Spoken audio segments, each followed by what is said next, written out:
Hello, everyone, and welcome to this new episode of Open Book Entrepreneur. We have Michael here with us. He's a life coach. So, Michael, please introduce yourself to our audience. Yeah, so I work with people and I help them uh get to their full potential. That in 2018 I started a journey with multiple sclerosis, and then I realized that when I was diagnosed, because pretty much everybody who gets diagnosed with that starts their journey, that they all get worse physically, and like they're left to go on government support, and that's about it. And they do they don't do anything to help themselves out and improve in life. So I went, whoa, what if that happens? So that means I got to get smarter mentally, and I just have to become a better version of myself. So that started my entire journey of learning, growing, and improving, and then uh, went and became a life coach and help other people out with struggles that just with their struggles to where because sometimes it's just and changing your thoughts and unlocking that new level to where you never really thought of before. That's a lot of the times what's stopping us from reaching that next level. And what are the typical results people get when they change their thoughts? You unlock everything, really. That you think about a different way to do something. You think of improvements that you can do to yourself.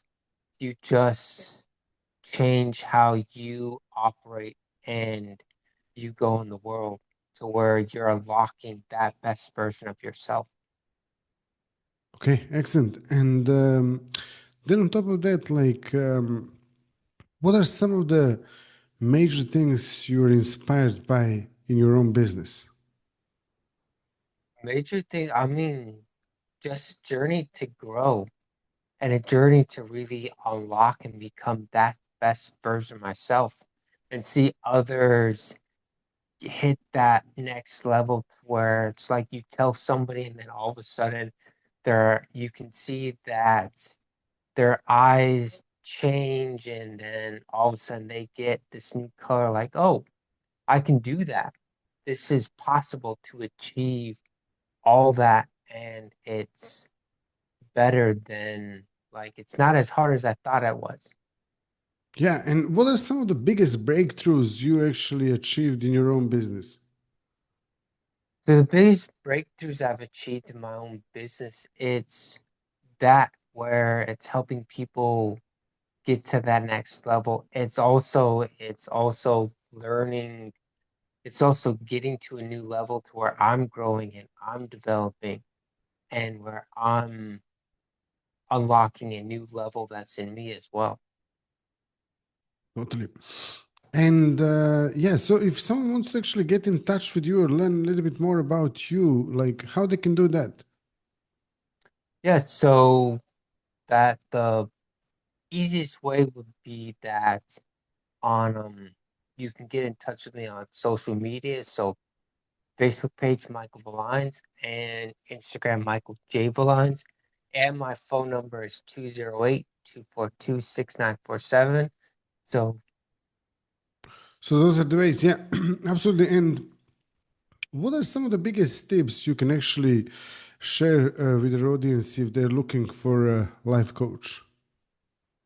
so the biggest tips is most of the time the thing that's stopping you from becoming that best version of you is asking yourself the best question. A mentor that I had, that he always said the quality of your questions will result in the quality of your answers. So most of the time that whatever you're going through, whatever challenge is, that a lot of the times it's you're not asking the right questions, you're not thinking about the right solution. So if you just change how you ask the question, change how you think about all of that, then you unlock a new level of you. And it's finding a way to break through and hit that new level. Definitely. I mean, there is a big Japanese saying. It says that it's much more important to ask the good question than to give the good answer. So yeah, I agree with that 100%. And then on top of that, like, how do you, what do you think about goals? Like, how important are they for someone's success? They're crucial because a lot of times, because I know, um, with the multiple sclerosis and it changing or whatever, most of the time when something's off in my life, it's because getting distracted or like a lot of the times uh, people go, "Oh, I'm depressed or whatnot." That I've found because earlier this year I went through a depression. I was like, "Man, this sucks." I think depressed. How can I get out of this?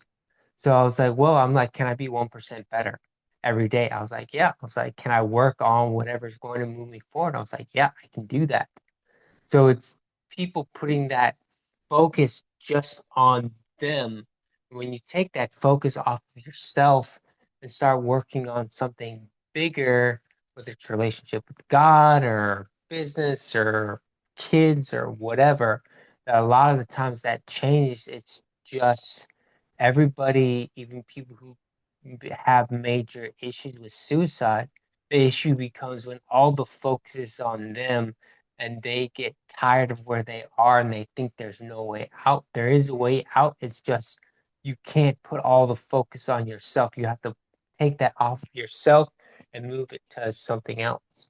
Totally. And then on top of that, like, because you are a coach yourself and I'm a coach myself as well, and I usually invest a lot in my own sort of education in terms of, signing up for new courses, new trainings, new technique, learning new techniques. Shiny object syndrome?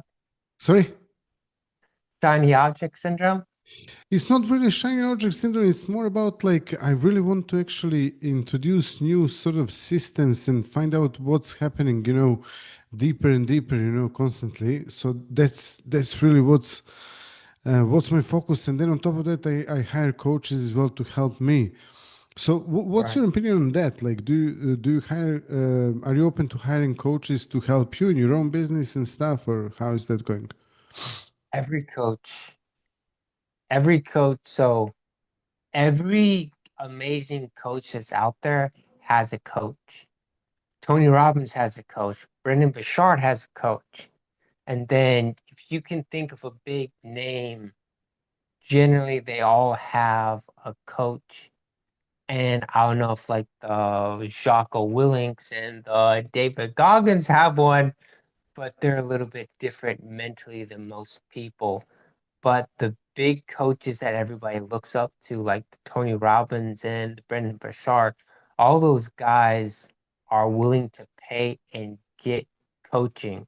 Exactly. It's just, Totally. I, yeah, so I know a while back I dealt with somebody, I think he's running a nonprofit right now, but he was like, what's your like, he's like, I'm doing all this free coaching stuff. I'm getting amazing results. Why should I pay for coaching? I'm like, well, it's personal when you take on a coach. Like they help you with your specific problems. It's not that the it's not that all this free stuff is bad because if that's where you are in life, you do the best that you have with where you are. It's just when you can upgrade and you can get that personal, that one-on-one mentorship and get something that's designed for you, then that's the best because that's when you become the best. And maybe you need to do some creative negotiating, like, hey, I can't pay for anything, but what can I do for free that will help you out that I can get some one-on-one more attention and you can help me out as best as possible?